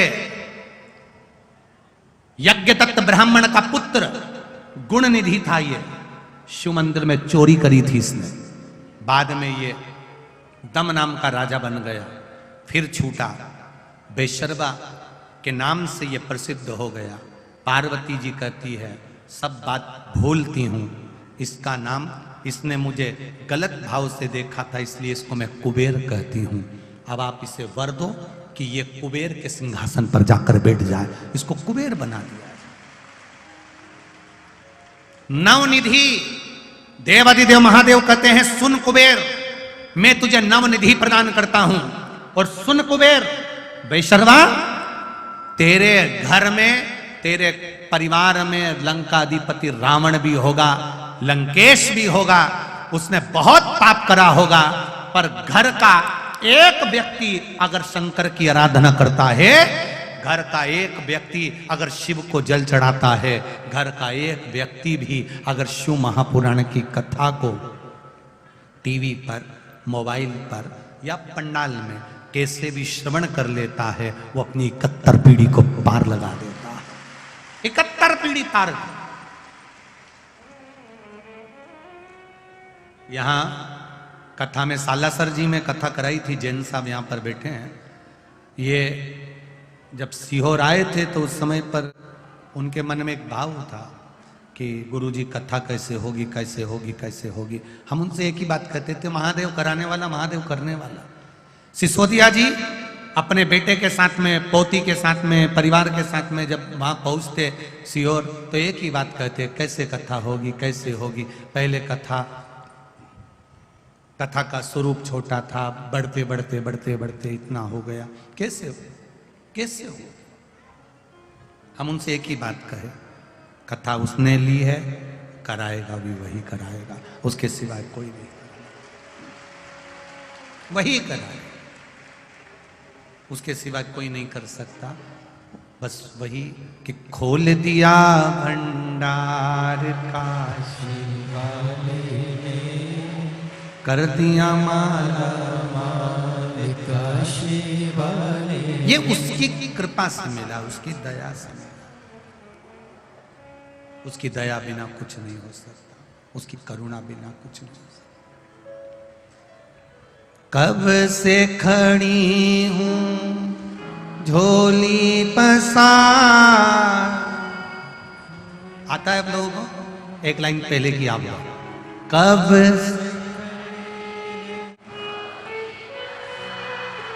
क्यों ना सुने तू मुझे, तेरा ही सहारा है मेरे भोले बाबा, मुझे तेरा ही सहारा है मेरे भोले बाबा। कब से खड़े हैं झोली पसार, क्यों न सुने तू मेरी पुकार। कब से खड़े हैं झोली पसार, क्यों न सुने तू मेरी पुकार। ओ कब से खड़े हैं झोली पसार, क्यों न सुने तू मेरी पुकार। कब से खड़े हैं झोली पसार, क्यों न सुने तू मेरी पुकार। मुझे तेरा ही सहारा है मेरे भोले बाबा, मुझे तेरा ही सहारा है मेरे भोले बाबा। मैंने तुम्हें ही पुकारा है मेरे भोले बाबा, मैंने तुम्हें ही पुकारा है मेरे भोले बाबा। जय हो।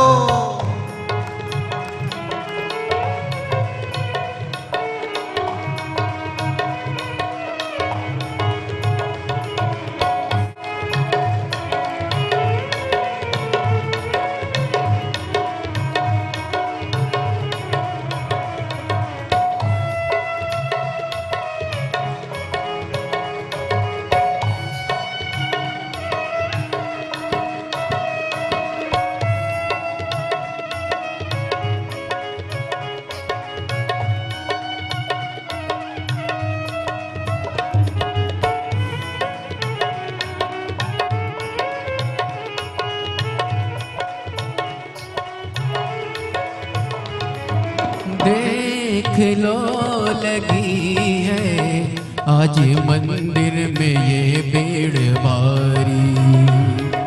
देख लो लगी है आज मंदिर में ये भीड़ भारी।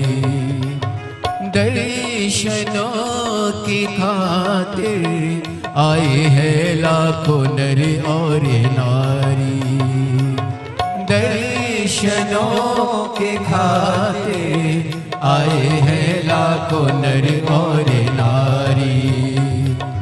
आ जाए भोले बाबा, आ जाए भोले बाबा।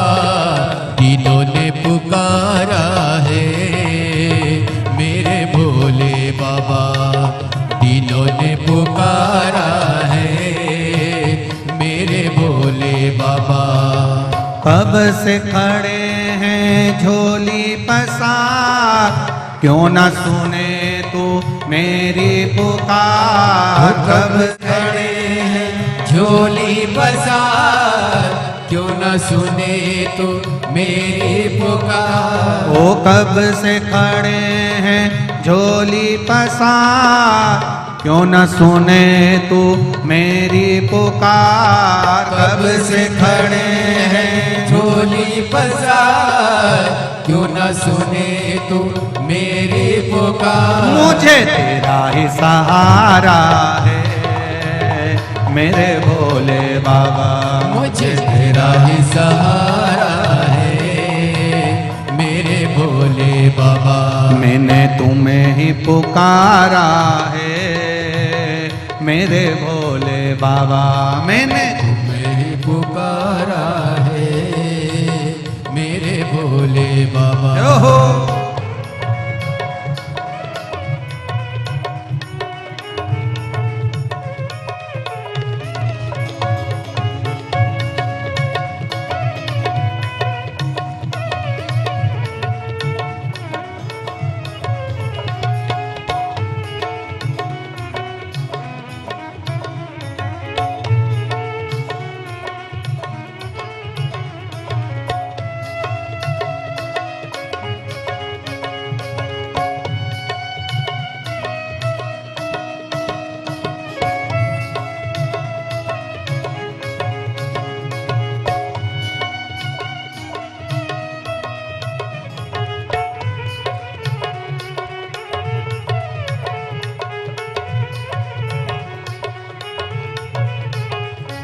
जिंदगी से हारे गमजाने के हम लेके आए।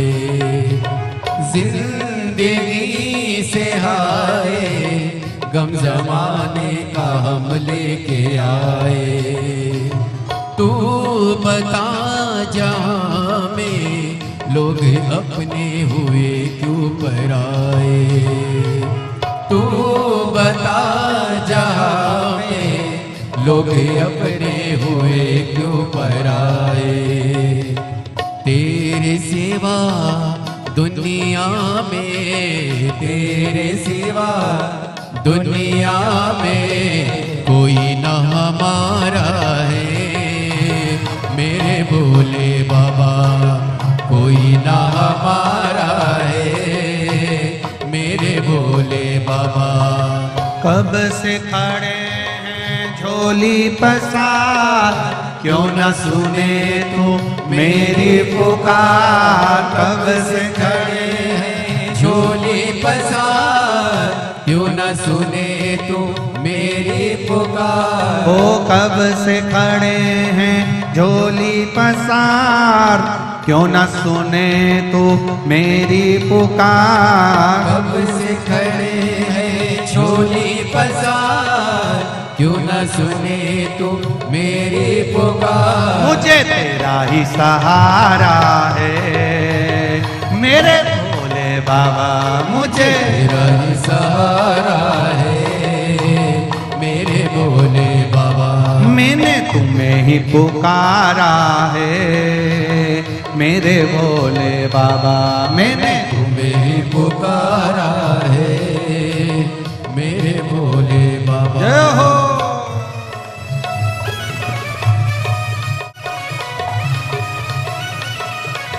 शंभो।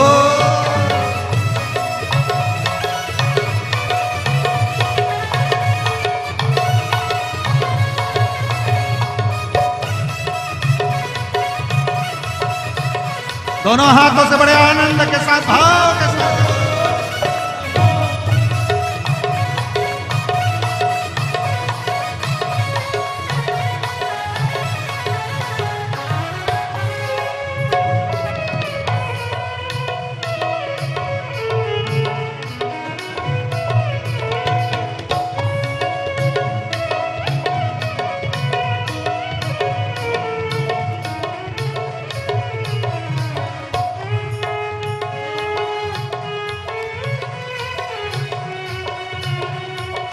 शंभो।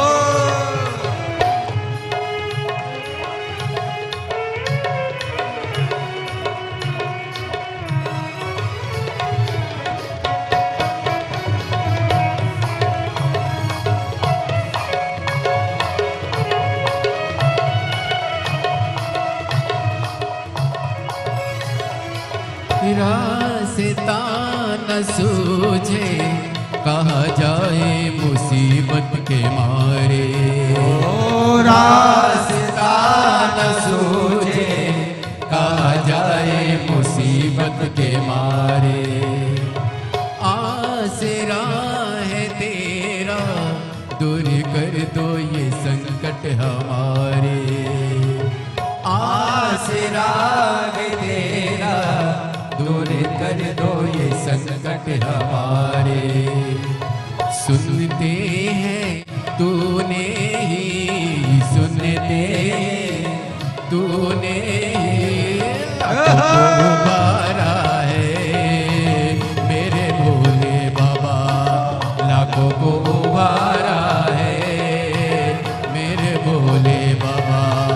कब से खड़े हैं झोली पसार, क्यों न सुने तू मेरी पुकार। कब से खड़े हैं झोली पसार, क्यों न सुने तू मेरी पुकार। मुझे तेरा ही सहारा है मेरे भोले बाबा।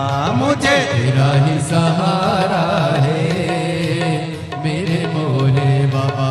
मैंने तुम्हें ही पुकारा है मेरे भोले बाबा।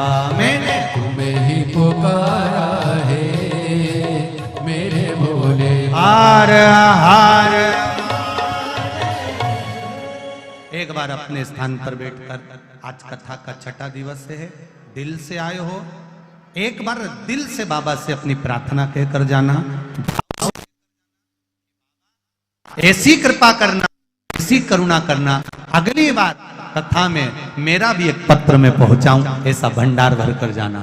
भाव से दिल से कहिए, श्री शिवाय नमस्तुभ्यं, श्री शिवाय नमस्तुभ्यं, श्री शिवाय नमस्तुभ्यं, श्री शिवाय नमस्तुभ्यं।